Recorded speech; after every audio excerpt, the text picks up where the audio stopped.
The labyrinth has been a symbol with various cultural meanings throughout history. In prehistoric times, labyrinths were believed to serve as traps for malevolent spirits or as defined paths for ritual dances. The earliest known labyrinths date back to prehistoric times, with examples found in various cultures around the world.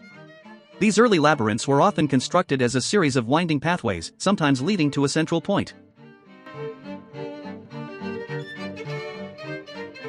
In medieval times, the labyrinth took on the symbolic meaning of a hard path to God with a clearly defined center and one entrance.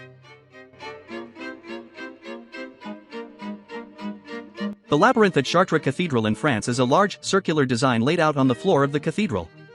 Pilgrims would walk the labyrinth as a form of prayer, following the twisting paths that eventually led to the center, which represented God. The labyrinth at Chartres Cathedral is just one example of the many labyrinths that were constructed during the medieval period. These labyrinths were often found in churches and cathedrals, and were used as a form of meditation and prayer. In addition to its symbolic meaning as a path to God, the labyrinth also came to represent the concept of birth. The single entrance to the labyrinth was seen as a symbol of the journey into the world, and the center of the labyrinth represented the moment of birth.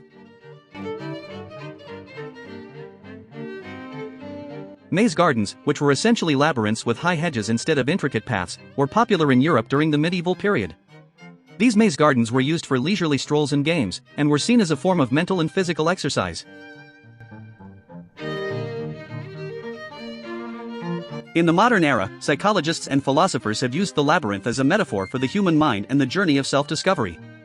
The twists and turns of the labyrinth are seen as representing the complexities of the human psyche.